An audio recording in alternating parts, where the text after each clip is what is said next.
Woo! Holy moly, this might be some of the biggest news surrounding No Man's Sky that I've ever covered on this channel. This is all the details, all the information, all the stuff you need to know from No Man's Sky's first ever patch update. So this patch will already be live on the first day of No Man's Sky's release. It goes live tonight for those lucky few who already have a copy of the game, although those people will also miss out on all the brand new content coming out with this patch unless they delete their saved games. Now there is a lot of stuff to burn through, so let's get started and we'll discuss each one along the way. Be warned, there might be some small, tiny spoilers that come along with the patch and fixes within the video, but definitely not on the same level as the fix the texture on the giant statue of my butt in the center of the universe type thing. You know, there's nothing like that. Nothing significant like that will be spoiled in this video. So first up, the 3 paths. There are now unique paths you can follow throughout the game. You must start the game on a fresh save with the patch, as early choices have significant impact on what you see later in the game and the overall experience. So with this, my inclination is that instead of getting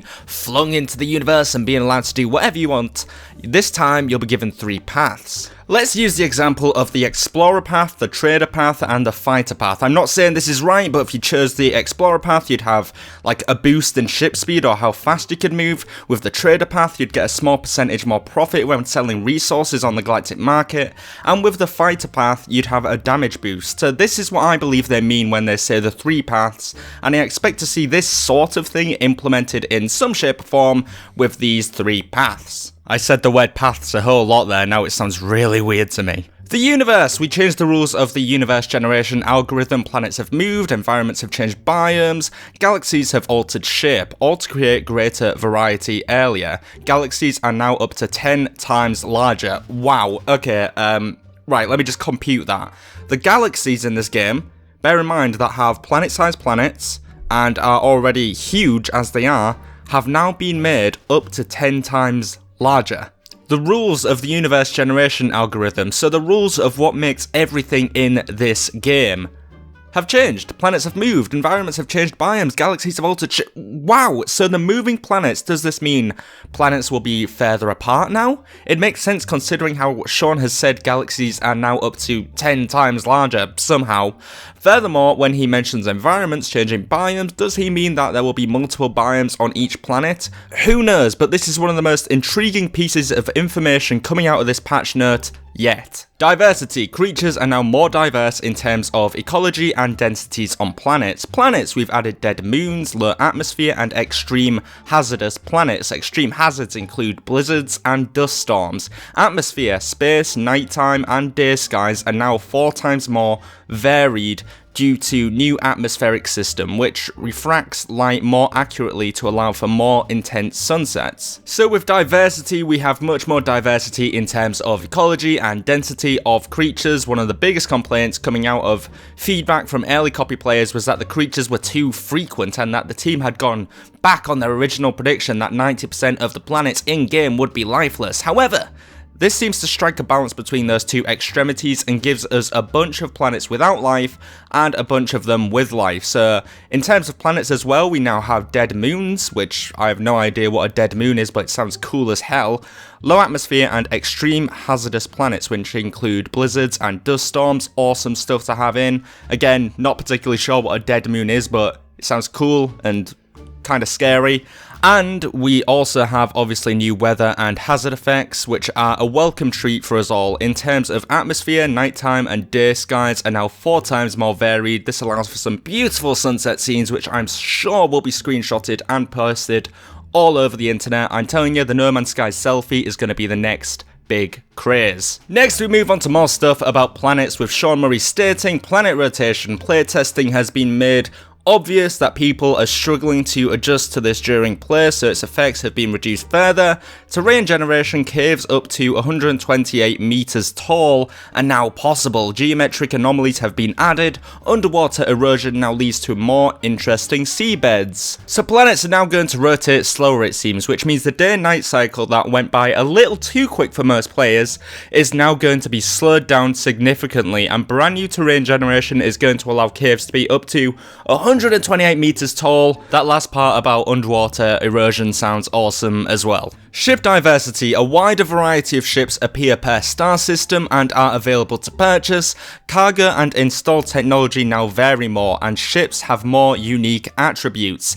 Inventory. Ship inventories now store 5 times more resources per slot. Suit inventories now store 2.5 times more per slot. This encourages exploration and gives freedom from the beginning. We're probably going to increase this even further in the next update for people in the latter game phases, and will allow greater trading potential. Speaking of trading potential, trading is deeper. Star systems and planets each have their own wants and needs based off a galactic economy. Observing this is the key to successful trading. We still are working on adjusting this based on how everyone plays, but all trading values have been rebalanced across the galaxy, giving a greater depth. So the ships have been updated. Now, instead of getting only a select few ships per star system, we get a bunch of them ready to be bought, all with unique attributes. Inventories have been scaled up to allow more space for our stuff and to give the player more freedom right off the bat. I think this is quite important, since in a game all about exploration, you don't want to be like,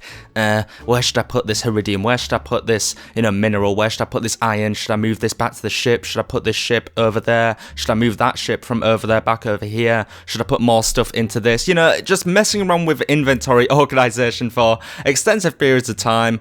It just won't work in an exploration game. Now, trading has been altered as well, making the resources mean more in relation to each particular planet.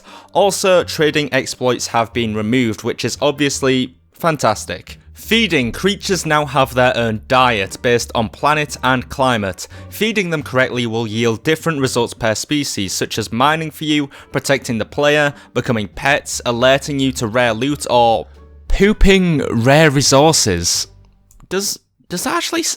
Yeah, okay, so creatures will poop out rare resources.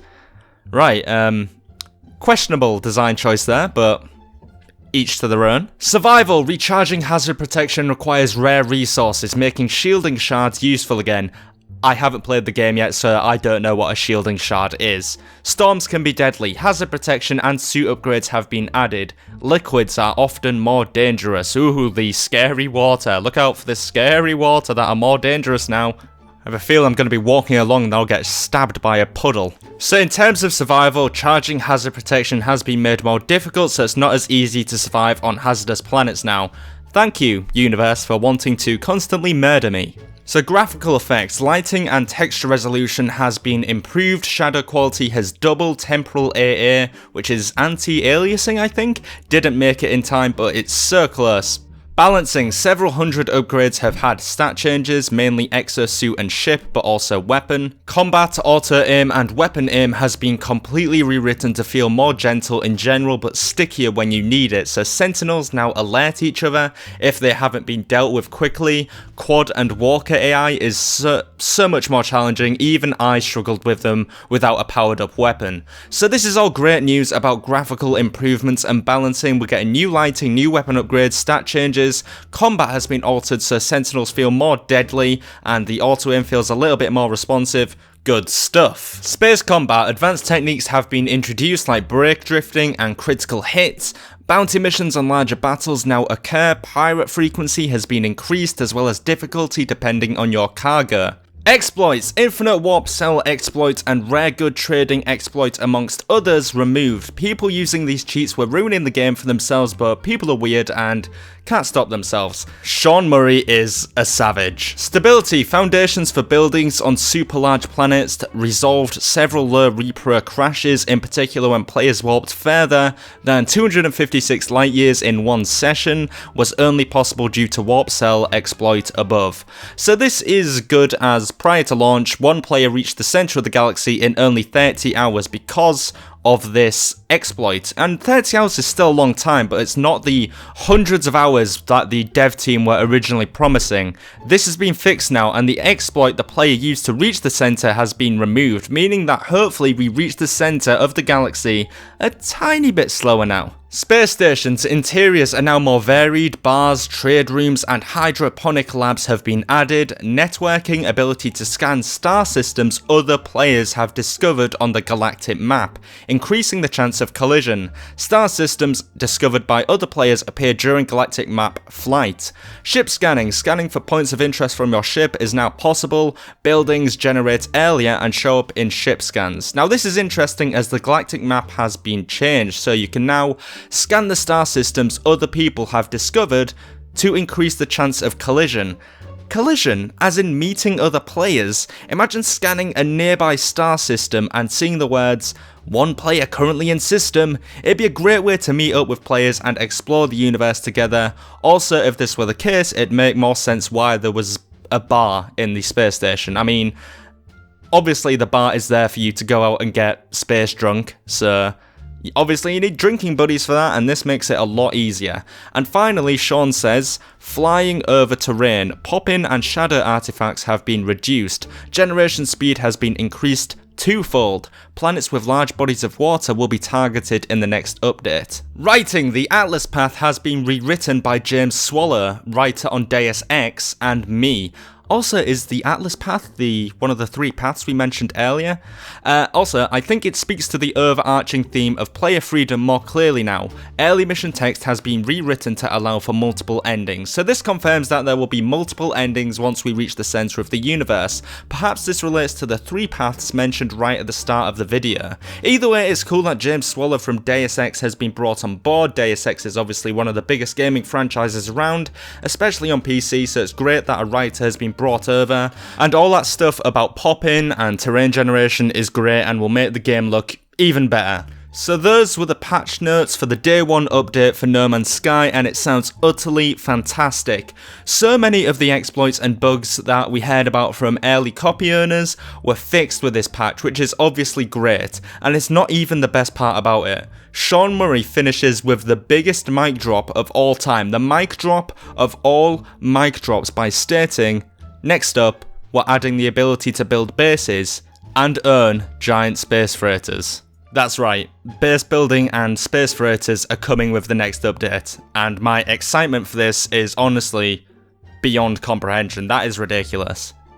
Anyway, thank you for watching, guys. If you enjoyed the video, make sure you leave it a like and let me know what you think is the best feature of this brand new day 1 patch for No Man's Sky in the comment section down below. This is going to be a big week for content on my channel, so make sure you tune in all week for a brand new No Man's Sky gameplay every single day. But for now, this has been Steve, that has been No Man's Sky, checkpoint complete.